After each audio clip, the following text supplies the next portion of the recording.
Hello, everyone. Mark O'Donnell here with Operations Excellence. Welcome to episode number 8 of the Operations Excellence podcast. Today, I am very pleased that we have Mr. Mark Roberts from Staff Leasing. He is the co-founder and executive vice president of Staff Leasing, which you co-founded back in 1989. It's hard to believe 36 years. I like to think of the 80s as my lost decade, but well, I don't remember much of it either, but that was after that. So welcome, Mark. So glad to have you here. Glad to be here. Can you tell our listeners a little bit about maybe that time and what led up to you deciding to start a company? Wow. I've been in sales and in business or around new businesses and other businesses for all of my life, basically. I'd worked at an ad agency with my brother, then went to work at WTVH for 8 years. Which, for those who might not know, is a local TV station. That's back when, in the heyday, when it was Dallas and 60 Minutes that was on there, and MASH, and all of the great shows that were on. But the media industry has changed so much. The pie has just been chopped up now, where before it was 3, 5, 9, and 68 was just getting started. And but it's amazing to see how now with cable and all of the other TV stations that advertising pie has just been split up so much more that you see the consolidation that's taken place amongst the different stations and things like that. But anyway, so I'd worked at WTVH, then went back into the ad agency business, and my father had actually started Staff Leasing down in Florida. And after seeing their growth, and we were handling their advertising, decided they started in 84. So we started in 89 up here, and they were our back room for a couple of years. And then we took over everything up here in 89 and started with a desk with a phone with call waiting and an electric typewriter with one line of memory. And now we've got a room full of computers, and, so it's really expanded quite a bit. And basically what we are is what's referred to as a PEO, a professional employer organization. So we are an off-site human resource department. The name Staff Leasing kind of makes you think that we're a temp service, which we're not. We go in and actually assist the companies under a co-employment structure that we take care of the payroll, the human resource, the workers' comp management. And by grouping all of our businesses together, that gives us the buying power for the employee benefits, which have got a Fortune 500 benefit package with 5 health plans, 2 dental, life, vision, EAP, all of the benefits like long-term disability, short-term disability, credit union. It just goes on. And we take care of all the administration on that and end up by grouping them together, saving our clients a considerable amount of money and effort in putting all this stuff together. Right. So you're able to create that value by taking their employees and basically putting them in the pool with a whole bunch of other companies. So now you've got this buying power. Yep. And each one of the clients can structure and set up what they want to do as far as the contributions towards the benefits. Some pay 100%, some pay 100, some pay none. Right. So it's all available, and at least they've got that available to them now. Yeah. That at very good rates considered. And the administration aspect. If you look at when we started, the amount of human resource laws and structures and things that had to be going on, the labor laws were like this, just a few. And now it's just expanded so much that trying to keep track of that. And one of the main things we do is keep our clients in compliance. Yeah, which is a big deal, as you said, and really the laws keep changing. Yeah, they certainly do. So do you find that a majority of your client base today is small to mid-sized companies, or do you have a mix? We definitely have a mix. We've got going from, clients with 2 employees up to over 300. Okay. And each one of them has the same situation. They have employees.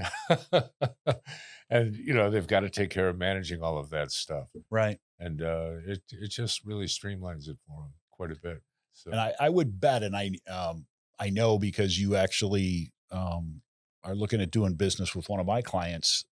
And you and I had some conversation about some of the numbers, and I won't go into it, but I was amazed at the amount of savings when it came to the benefits, and the benefits were actually, I think, a little bit better Yeah. right, than what they Yeah. currently had.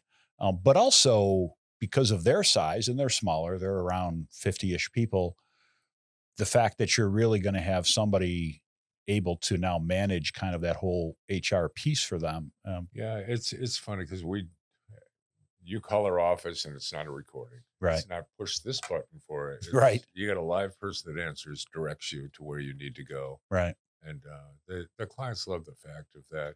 And a lot of them have my cell number, and our HR people, all of their cell numbers as well. So it's almost like you become an extension of their company. Without a doubt. Yeah. Absolutely. That's a good way of putting it. Yeah. And, being in sales for forever, I mean, you learn so much about the different businesses and dealing with them. And people get into business because they're really good at something, Mm-hmm.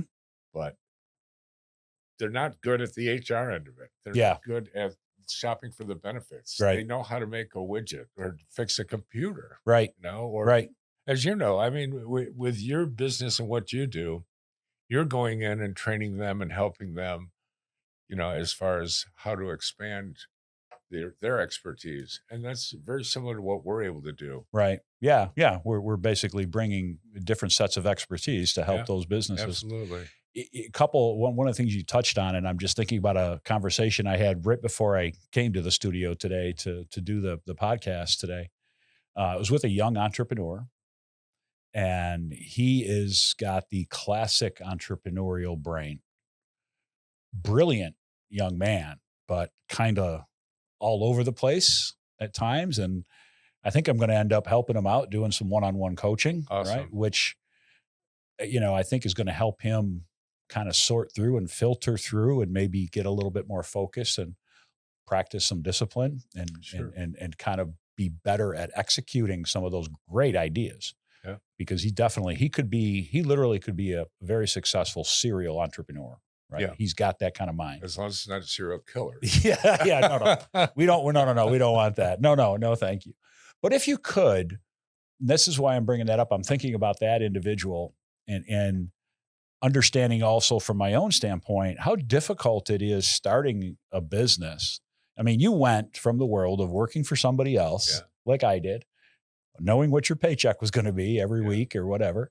And all of a sudden you kind of step off the cliff and there's no real net there. And here we go. Talk about something, because you talked about how, hey, when we started, we had one desk, we had one phone with one line, and we got this old computer that had, one line of memory. And now, like, you didn't go from here to here overnight. There is no such thing. It's been a process. Talk about some of the early days and there were so many things that went on early on. Yeah. That getting the medical benefits structured and set up and making sure that it was what they needed and what was desired. And, then you've got the changes that took place with workers' comp and, all of trying to manage that whole end of things. But it's getting to know the clients and finding out their needs. And we've really expanded the services when it comes to HR. When we first started, it was payroll comp benefits. HR was personnel, I think, back then. Right. So, right. But, it's amazing when you think about how much the HR end of it and how that has really helped our business and understanding that and being involved and doing the employee handbooks, which back then people didn't care about. Now handbooks are so important to make sure that you've got your butt covered when you are a business owner. And a lot of the people they don't understand that a workers' comp claim, as an example, that severity as well as frequency can end up creating your experience mod to go up. Yep. Hypothetically, if you're doing a contractor and you've got a $10 rate for contracting, building, construction, carpentry, so a $10 rate. And if you've got really good experience and not a lot of claims, that $10 rate per $100 of payroll may only be $8. So you got a 20% discount. Now, picture that you have a couple of accidents and things, and all of a sudden it goes from the $10 rate with a 25% mod, you're paying $12.50. Competing with a guy that's paying $8 versus $12.50, you've got a lot of more expense that's going on there. So trying to control those claims and realizing that, a lot of times if you got just somebody that cuts their hand and they need stitches, pay for that out of pocket, but have it prepared so that if something did happen worse, that you'd be able to turn that in as a claim, Mm, because it's the frequency as well that can end up affecting that mod. right. The other thing is unemployment.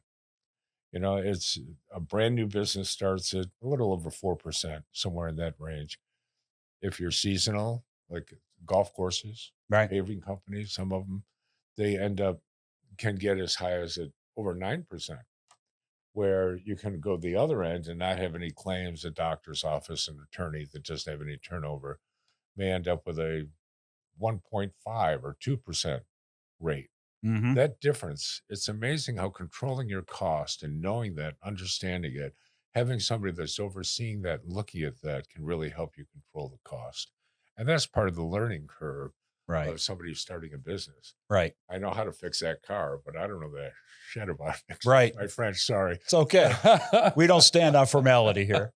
All righty. Well, we'll leave that one out.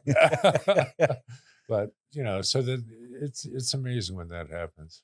But I'm glad to hear you say it, because what you touched on initially there is getting to know your clients and their needs, right? I mean, it sounds to me like you see yourself in your business the same way I try to see myself in my business, and the way I try to position it when I connect with potential clients is I don't want them to see me as a vendor. Yeah. I want them to see me as a partner. Absolutely. Right. And a consultant. I mean, you're there to help their business grow. Right. The way that I look at things too, in dealing with these clients, if we can take them, which I refer to a lot, taking them to the next level. Right. And with their business, they've done really well at getting it established, being able to do this, being able to take care of this part of it. Yep. But all of a sudden, there's all this other stuff that starts coming their way. Right. That they would end up going to shop for this benefit, manage the workers' comp, try and get a handbook in place, somebody else doing the payroll. So they got all these different areas all over the place that now they got a single source right there that we're able to put the whole thing together for them. And I'm sure it can be very different from company to company, because you talked about, understanding their needs. So what I'm hearing you say is, I would bet you're a pretty good listener and pretty good at teasing out in those conversations, what are the real pain points? What? Oh, sorry. Drum roll, please. Nicely, well played. Well played. No, that's so true. I mean, you really need to learn and understand. And it's funny because a lot of the people that, when they get into business and start their businesses, they may have a friend, a relative, a family member that's working with them, and they don't think about a handbook. They're friends, they're family. And all of a sudden they hire somebody else, and then they get somebody else. And then all of a sudden it's like, well, what am I going to do for vacation? Right. What am I going to do for sick time? And the labor law now that you've got to be able to offer 5 sick days per year for an employee if you've got over certain. There's all these different aspects that you could be out of compliance and not even know it. Right. And not even obviously intentionally, just because you didn't know what you didn't know. These small businesses that are trying to compete with the larger companies when it comes to the benefit package, well, I'd like to put a 401k plan in place, but I'm not quite sure how to. And that's the other thing. I mean, the 401k can set up with employee contribution only, but now it's available. Or you can do the, safe harbor match and all of that other that goes along with it. So there's a lot of different aspects, but, learning a lot of the sales training and stuff that I went through at a young age has really helped me understand and deal with the businesses and listen to them, and programs like what you do. And it's amazing how that can steer you and bring you, like one of the things that I've instilled in my kids all along, and any of these little kids that you end up meeting, when you shake hands, firm handshake, let them know you're there. It's the first impression. You got to let them know. Can never remake a first impression. PMA. Yep. Positive mental attitude. Yep. I learned that young, and that's something that I talk to my kids, and they still talk about that. And I hear them saying it to the people that they're overseeing and managing. So it's amazing. And the different techniques in sales, but it's being real. Yeah. It's understanding, it's listening, and it's delivering what you say you're going to deliver. Yeah. All of those. I'm really glad you said that, because it is about relationships. Totally. What you're ultimately trying, because this as well as I do, right? Nobody's going to buy from you until they buy you. Yeah. Right. So I have to step in there and be genuine, and hopefully make a connection on a human level with this person. And hopefully soon and quickly get them to understand that, look, I'm here to help you. And I'm not just saying that like I don't succeed if I can't help you. Yeah. I can't tell you the number of potential clients that I've met with. And after sitting and listening to them and what they're doing, saying to them, right now, this is not the right time for you. Right. You need to wait. Right. But when you're ready, I'm going to be here. Absolutely. But in the meantime, I'm here. If something comes up that you have a question or help in any way that I can do that, I'm here to help you. Yeah. And I've done the same thing. Yeah. Absolutely. Yeah. And you're better. And they're going to refer you to somebody else. So probably 90% of my business, we've got a whole sales team, but of my personal end of it that I put together is all off referrals. Sure. Just after being in for 36, almost 37 years, to think back, I was 34 when I started this. And I'm like, you meet 34-year-olds now, and it's like, all right. Was I that young once? Yeah, exactly. And, you look at the education that takes place that, they aren't learning real life out there in colleges anymore. I don't think they teach that. And the experience that you get from being there and doing it and meeting with people and talking with people is just so different. Oh, invaluable. Than it is sitting behind a desk and having I've never been a book learner. Yeah. Never have.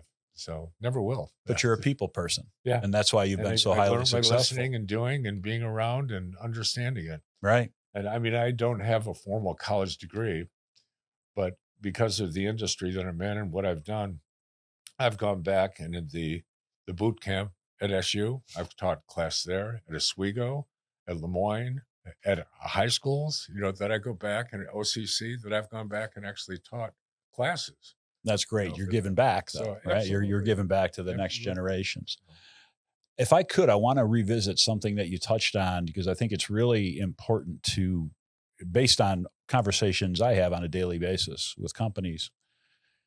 So you add this value both cost-wise to the companies for what they're paying for benefits, but also to the employees, depending on how they make that split, right? So there's a cost benefit to everybody involved, which is certainly a big part of the sell. 100%. Right. But the other thing that you touched on, especially for the smaller, mid-sized companies, because of the way you pool all those employees under staff leasing, you're able to offer much better benefits, much more valuable benefits than what that individual company would be able to offer on their own. Sure. Let alone the amount of work and stuff that would take place doing that. We refer to it as a Fortune 500 benefit package. So right.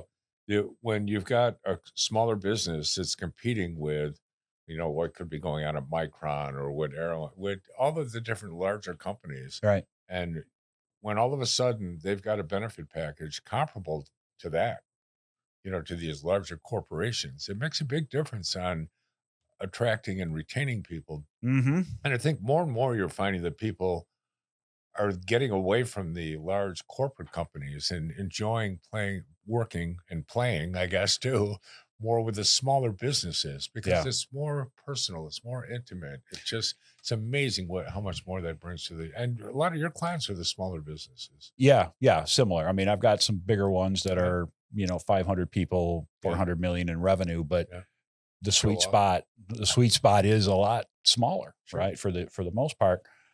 But you touched on that, attracting and retaining quality talent, right? And certainly people want and expect to have a certain level of benefits, Absolutely. Right?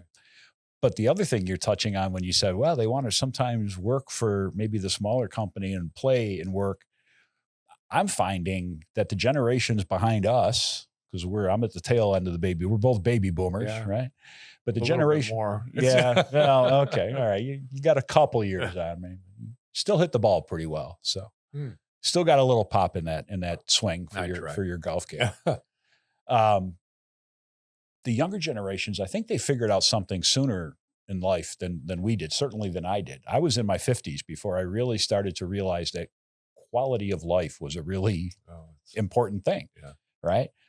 Probably like you, right? I was brought up that you work your tail off, you put your head down, you do, and that's how you get ahead. right? And, you don't demand or, I got to have this, I got to have that.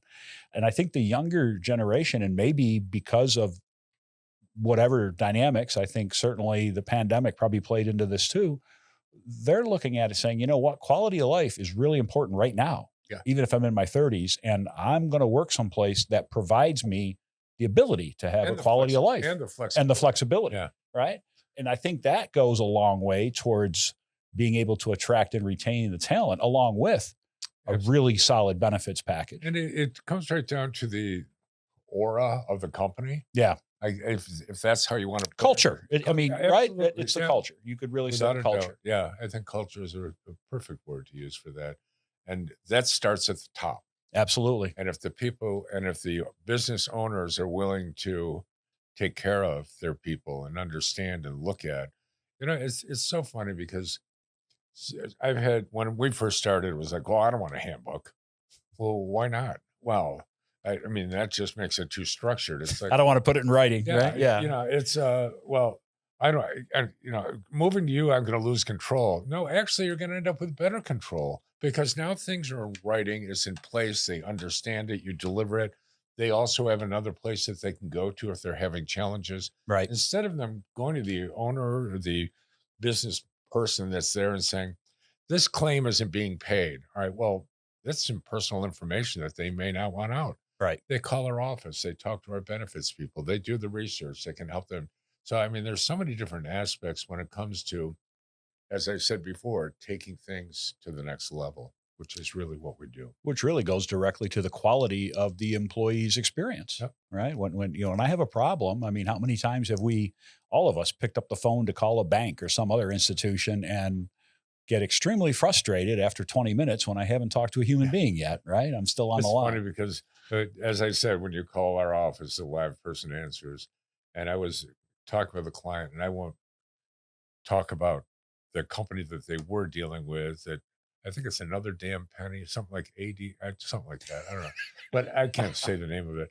But they were trying to switch from them over to us and trying to get some reports. And I walked in, I'm sitting there, and she goes, I'm on hold right now. And she's got it on speakerphone with the music playing, waiting for somebody to answer. I'm there for 10 minutes and nobody picks up. And she's still waiting and waiting and waiting. Then finally somebody picked up. She hits the button, picks up, and hung up on him. And she was like, oh my God. Oh, no. I just waited 20 minutes for that call. And so it's like, that's where the live person at the other end, that my partner, Tom Boel, and I have said, it's always going to be a live person. Yeah. So, well, that goes right to understanding the importance of customer service. And it's a lost art today. I do believe that. Yeah.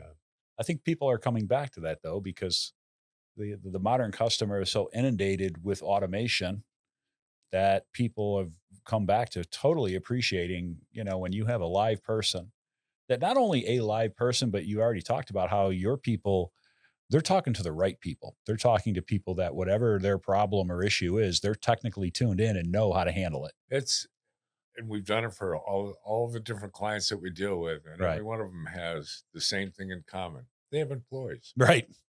Right. That's the one thing that they do have. They have all people. They have employees. Yeah. They all have to do payroll. Can they do strictly a payroll service? Absolutely. Can they have their accountant do it? Yes. Can they have QuickBooks do it? Yes. Do they want to do that? Are we a little bit more expensive than a straight payroll service? Yes. But with everything that you get and taking things to the next level and relinquishing that pressure, taking it away from the people that are there and allowing them to focus on the growth of the business. Right. Our clients have just grown so much more by taking this off and allowing them to focus on the growth of the Well, you're freeing up probably more than one person within the business to do other things. Yeah. Yeah. That's let alone the time it takes to do a research on a benefit claim, or what do I do with my workers' comp, or I need to update my handbook. Oh, there's a new labor law out. What is the new tax law? Oh, that's changed. Well, all of that stuff that goes on are all things that we are on top of. Sure. So, what have you seen as the biggest obstacle generally you face with potential clients that you might not land? Understanding. Okay. Yeah. You want to talk to that a little bit? It's understanding exactly what we're doing and how we're doing it, and looking at the fact that we may be a little bit more expensive in some cases, but the savings on the benefits sometimes can offset that. But it's just a matter of them realizing that we are becoming part of the team. Right. That is taking the pressure off from a lot of the people there, that they can focus on other areas. And it's some business owners are going around like with the blinders on. Sure. And think, I've got it under control. I know what I'm doing. I like my accountant. My wife's doing the payroll. I don't want to, so I mean, those are some of the different obstacles that we run into. But it's funny how there's clients that 10 years ago I may have met with, and all of a sudden the phone rings. I think we're ready, Yeah, they've so changed they their mind. realize, Yeah. they start seeing Yeah. and realizing that they're trying to compete. So, Yeah. but when you look at, COVID and how that changed businesses too, Sure. that just people wanting to work from home and just getting all that back together. So it's you got a lot more people that are wanting to come into the office. You got a lot of people that want to work from home. Yeah. Yeah, it's changed the dynamics quite a bit. I mean, do you see a lot of that? Yeah, some of the work from home stuff was happening before the pandemic, Yeah. right? Because the technology was there. But I think the pandemic, and this part's my opinion, I think the pandemic just expedited a trend that was underway. Yeah. I think we were going to see more of that, but it would have been slower. And then the pandemic hit, and I literally was on a golf course in Las Vegas when my boss called me and said, "Are you watching this?" I had to remind him I was on vacation. And he's like, "Oh, I forgot. Oh, the governor of New York is shutting New York down." I said, "What are you talking about?" Right. But yeah. And so literally, crazy. it was, Yeah. I left Las Vegas on a Monday morning. That next day, that Tuesday, they closed Las Vegas. Wow. Like, that's never happened. Yeah. Right. Hasn't Yeah. happened since. Hopefully it never happens again. But Yeah. I think, you've got this different dynamic now where some people expect to be able to work from home at least part of the time. And you've got other people, and I think this is interesting because what I'm seeing and hearing is a lot of the younger people who started in the workforce and never really got to build relationships much because they were only around for a year or two before COVID. Yeah. Now a lot of them are like, well, I want to go back to the office. Sure. Right. That they don't feel that sense of community and the whole social aspect. And let's face it, I've worked for most of my adult life in companies where it was project based work, which is a team sport. Right. And it was much easier and much more productive to have an engineer go stop at the office of a project manager and have a 10-minute conversation to solve a problem than to try and schedule time for a MS Teams call because they're all booked up because they're literally on the computer and on the phone all day long. So, and they call them and they can't reach them. And, days go by, they can't solve this problem that if they were in the office would have been solved a week ago. Yeah. I'll tell you, some of the good things that did come out of COVID was Zoom. Yeah.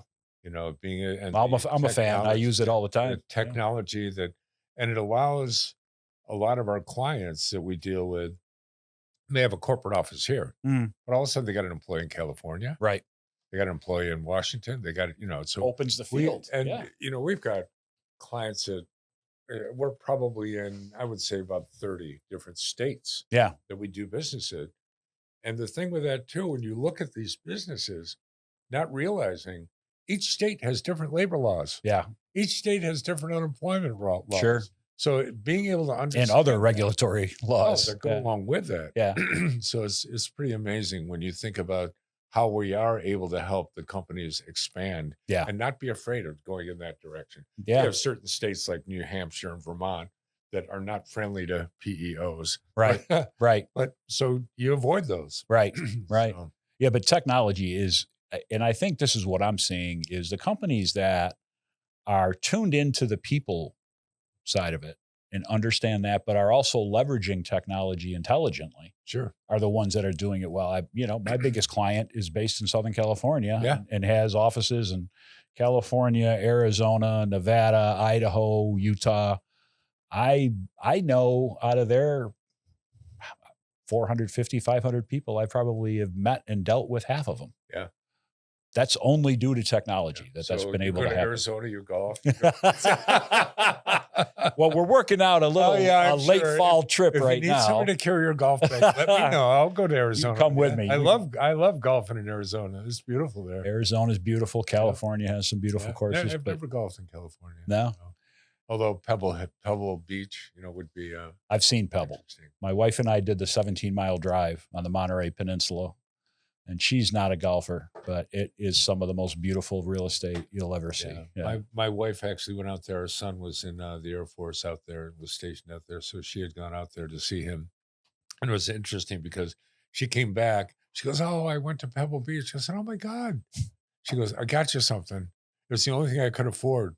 I go, "Really?" She goes, "Yeah." She goes, "Here's a golf ball." Yeah, so Pebble Beach isn't cheap. It isn't cheap. Yeah. Yeah, different grasses in California, so it's a little bit different golf, but they've got that. I forget the style of grass it is, but it's very difficult chipping out of the rough. I will tell you that. It's similar to Florida down there too. Yeah. At least Florida, you get more roll, right? Well, you do too in California. A lot of those courses, pretty dry, depending on whereabouts in California. I feel bad for Tommy Fleetwood after this past week. Oh, yeah, we could do a whole session on that. Yeah, we could do a whole session on that. But we won't. No, he's got enough money for sports psychologists and other it's people. Funny because somebody said, "Oh my God, I feel so bad for him." I said, "Well, he only won 1.3 million today, so yeah, he's got a large check and he's doing okay. I'm sure his ego can take it. He'll get over it. He'll win eventually. Yeah, he definitely will." So besides our golf game, which we could talk about for another hour, there you go. Where does Staff Leasing go from here? What's the future? As I said, I'm 70 years old. I enjoy doing what I'm doing. I can't see it ending soon. Or my partner's younger than I am, and we've got a sales manager now that's overseeing the sales team, and we've got our business manager has been with us for 32 years. Wow, hard to believe. Other people have been with us over 20. So we've got longevity when it comes to our staff that understands things and have grown with us and keep adding things. So, but have you seen much transition within your workforce where some of the baby boomers have decided to retire or start retiring and hiring some younger people? Or not a lot? Not a lot. Okay. Not a lot. It's coming. I think people, I'm sure it is, but I think that what's happening though is that with the flexibility going on and people working more from home and doing things, that you're finding people are working longer. Right. It's like myself. I have no idea. All right, what are you going to do when you retire? I don't know. I know you play a lot of golf now, so I don't know how much more you could play. A lot, but I try and get out there. Right. But yeah. So what type of training stuff do you actually end up doing with these companies? Well, is it sales? Is it management? I do sales. Mostly this is what I look at. Really, let's talk a little bit about you. Sure. Well, you want to turn the mic on me? Sure. You can interview me. That's my job. I'm not uncomfortable with that. That's totally fine. Really, I'm listening for when I'm trying to get the top spinning with a potential client and teasing out what are their pain points, what are they struggling with. I'm really listening for a couple of things. Number one, are there things they're trying to achieve that they're not able to, right? Are they not getting where they want to be, right? And then I start trying to tease out, okay, what are the obstacles? What's holding you back? And in that piece, I'm really looking for, is it people, process, or strategy? And if it's one of those three things, it's likely I can help them. So on the people side, I do a lot of development work, right? Whether it's leadership development, team building. We do a sales development program, which, the sales process, the buying process, right? All the stuff I'm sure that you went through many moons ago. But it's a great program. Also do some process work. I mean, my background's in industrial engineering and I've done process work off and on for most of my professional career. Everything from balancing assembly lines with and without automation right down to, office work, right? And how do you optimize processes for office work and internal with ERP systems. If you would have asked me when I started my business, I would have said I would have done more of that just because of my background. I, for some reason, don't do a ton of the process work. I actually have leaned heavily into the development part. And the other piece is, when you say development, what do you mean? so leadership development is a big piece of it, right? And one of the things that people kind of go, is when it's exposed to them that people are not born leaders, right? Right. Now, some people are born with certain attributes that might help them become a leader, but anybody can become a leader. And you see that whenever there's a crisis someplace in the world. Think back to 9/11 or any other major crisis that you've seen in our lifetimes, which there's been many. There's always stories of the regular Joe or Jane that steps up and is a hero in the moment that really was just an everyday person. Sure. But they rose to the occasion, right? So the point is anybody can be a leader. And the next question is, are you ready and willing to accept the responsibility and put the work in to develop that capability? Because what happens in many companies happened to me. I went on a Friday from being a young engineer. That following Monday, I was an engineering manager. Wow. And what did that company do? Well, they gave me a nice little raise and a new title and all that good stuff, but they basically said, here's the HR policies, good luck. Yeah. That's not development. Yeah. Right. True. And that is what has happened even today in today's world. Amazingly, most organizations take the really good doers, the workers, and say, hey, they're promotable. Oh, we got an opening. Let's promote them. Well, that's great. Let's promote from within, but are they ready? Because being a doer and being a worker is way different than being the leader. Absolutely. And it's a whole different set of skill sets. It's so funny that you're talking about that too, because one of the things that sticks in my mind that I've said when I've done any of these other classes and stuff, talking to different people, is that you're going to learn more from a bad boss than you will from a good boss. Sure. Because the bad boss is going to teach you all the crap that you should not don't do this. Yeah. Yeah. It's like, well, these are my accounts. You remember that. You don't have any accounts. I know you brought them on, but they're my account. That attitude is just amazing how that can stifle somebody's performance. That's great. I didn't even set you up as my straight man today. and you just teed it up for me. Right? There you go. You mentioned the word attitude. So when you talk about development and speaking specifically about leadership development, when you expose people to that or, they think about that, they would think, sure, there's going to be skills and knowledge that I'm going to have to develop and learn. True.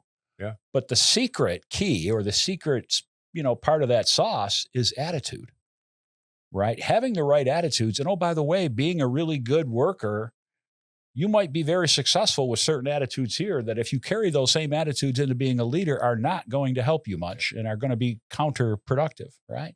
So having the right attitudes and understanding, how you are responsible for those attitudes, you got to leave your ego at the door, Absolutely. right? I mean, most people,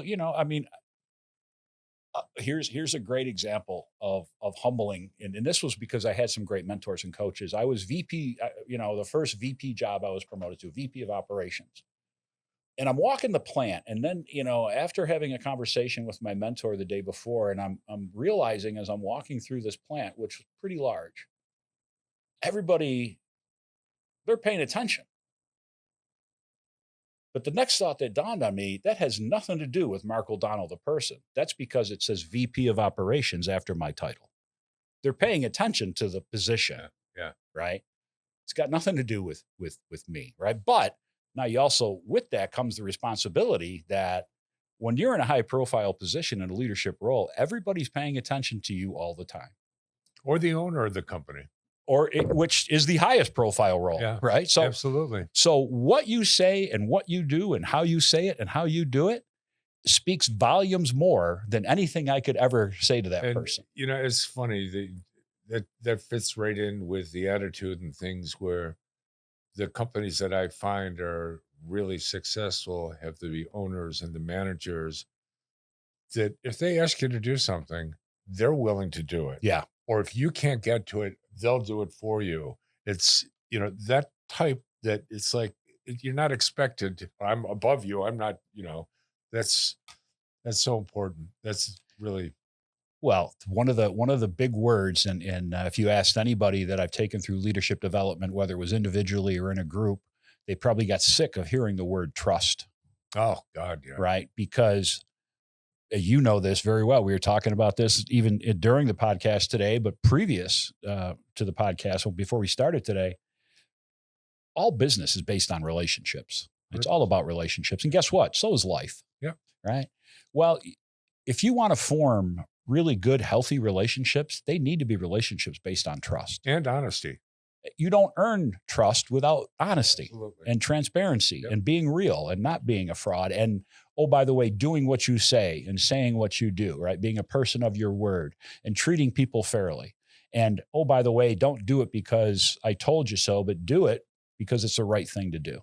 Right. And, oh, by the way, creating environments where people are not delegated just tasks, they're delegated responsibilities. Like, okay, I want you to take charge of quality. I'm not going to say you have to do it this way because that's the way we've always done it. You're responsible that we have a quality product or service. Go figure it out. If you come up with a better way and it works. And we're open to listening. Absolutely. Right. Yep. Now I've empowered the creativity. When you have organizations that can do that, think about the power of having 50 or 100 or 500 people that are empowered like that. That's makes you successful. Team. It's as I was saying earlier, that I work so much off referrals and things like that, just because of the trust and the camaraderie and the dealing with people, that they feel comfortable referring me because they know that they're going to get honesty, they're going to get the direct delivery. And it's nice to see the salespeople that we've got working with us now doing the same thing. A fairly new salesperson that is on with us, that has been with us for a few months, has already put on like 10 or 12 clients. That's awesome. That's more than some of them that were with us for 2 years, put on for the whole 2 years. Right. We ended up saying, okay, you know what? This just is not going to quite work out. As much as you try and manage him and things like that, it's taking him to the next level and having them comfortable and out there doing it where they're just not quite really should be in sales. Right. It should be more in service. Right. And you can't take a service person and promote them thinking they're going to end up doing that. So, well, you touch on something that I think a lot of companies give lip service to, but many companies don't do very well, which is performance management. Yeah. When you say performance management to many companies, what's the first thing you think they think of? I want to raise. Well, yeah, that might be the employee's answer, but the management and employee also would go to, my annual review. Yeah. Yeah. Well, if that's the only time you're having a performance management conversation, then you ain't doing it right. Right. Because that annual review should be nothing more than a summarization of the conversation you've been having throughout the year. Exactly. Right. Yeah. It's just and the thing that we have always done in the past too with the salespeople as well is like, okay, here's a performance review. I want you to fill this out. I want you to rank yourself as far as how you've done with these different areas. And that's all of our clients online. I mean, because of all the information we've got on there, sure, they have the availability to go online and pull up performance reviews, and things along that. And the job descriptions should fit right into that, so that they can. Well, I'm telling you, your own business. Yeah. Well, performance management really, done well starts before the first day somebody comes to work, right? Because first off, you should be preparing, and they should walk into a workplace where they've got whatever their station or office is.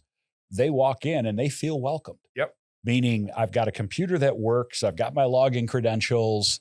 I've got a phone if that's part of the deal that works. I've got all of the basic tools to do my job.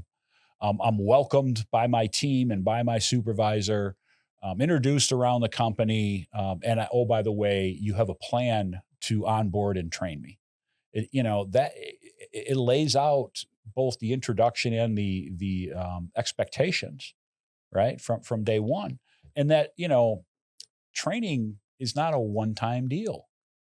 No, one goes on forever. Absolutely. But that initial, those initial days and weeks and those initial handful of months are so important because you're either setting somebody up for success or failure. Yeah. Right? My daughter just changed jobs. She's out in Denver working remote. Yeah. And she's out in Denver and she went from one company to another. And the company that she was with, the management style and the input was one way. This new company, she's like, I can't believe how good I feel about where I am and what's going on and the way I'm being treated and communicated. And it's amazing the whole aura and atmosphere and that ends up coming through the culture that we talked about before. And that does, and you know, culture gets thrown around a lot, but culture, simply put, is, you could describe it this way, I think is best, my opinion, is how people feel working in and with that organization. Sure. Right. And, you know, you can all other descriptors, but that's a great description. I'm assuming your daughter's probably a highly talented individual and she worked for a similar company, but she goes from one company to the other, and maybe the job's not a ton different, but the organization big is promotion. But okay. But still maybe the same industry. Yeah. Oh, right? It is very much marketing. So but very different feel, how it felt. Totally. Right. Totally. She had a manager that didn't listen. Yeah. And was chauvinistic with things. And being a woman, she didn't react to that very well. And it wasn't, so it's amazing the difference in management styles and people and the success of businesses that take place. Yeah. Or lack thereof. Yeah. You know, it's interesting because there is no single indicator of what's going to make somebody a successful leader. Sure. However, one of the stronger indicators, 75%, and this is from scientific data, 75% of successful leaders have highly developed EQ, emotional intelligence. And, you know, people might think, oh, you know, that's kind of a warm and fuzzy word, but it's a really important thing, because emotional intelligence is really just made up of being able to understand and control my own emotions, but also being able to understand. And here's that word that some people want to politicize, which I don't understand why, but having empathy, which is way different than having sympathy. Empathy just means I not only understand what you feel, I make the effort to understand why you feel that way. And it doesn't mean I agree. Yeah. But if I can connect with people at that level, that's a real deep human connection, right? That's how you build relationships. And the last two pieces of EQ is being able to help others work from highly emotional states to what's called emotional clarity, right? And that just means diffusing. Sure. That doesn't mean the emotion goes away, but it's getting back to the point where I can now make decisions and take actions based on intellect rather than raw emotion. So I'm not just reacting on emotion. You know, you think of those things I just described. How can you be a good manager and leader if you don't have those abilities? With the emotional reaction that some people have, flying off the handle, screaming at people in front of other people. My God. Yeah. You know, that's right back to the thing in the beginning that I was saying back a ways, as far as you learn more from a bad boss than a good boss. I've learned something from everybody I ever worked for. And you're right. Some of the best lessons were working for people that weren't very good leaders. It's amazing. Because you remember them very well. Yeah, exactly. They burned into your consciousness. It's like, I'm not doing that. Yeah, don't ever do that. Yeah, no, that didn't feel good. Yeah, exactly. So, yeah, but that's, and that's why I think you and I connected. Besides being avid golfers and all that, I think there's a very big similarity in your approach to doing business and in my approach. And also I think in how we try to bring value, right, to our clients. So honesty, integrity. That's it. Yeah. That's it. And, you know, it's funny. You said it too. I'll be the first one to tell a potential client, yeah, I'm not the right guy. And if there's something they need, and if I know somebody else that can help them with that problem, I'm happy to help them. I've referred people to a local payroll service several times, you know, and just so.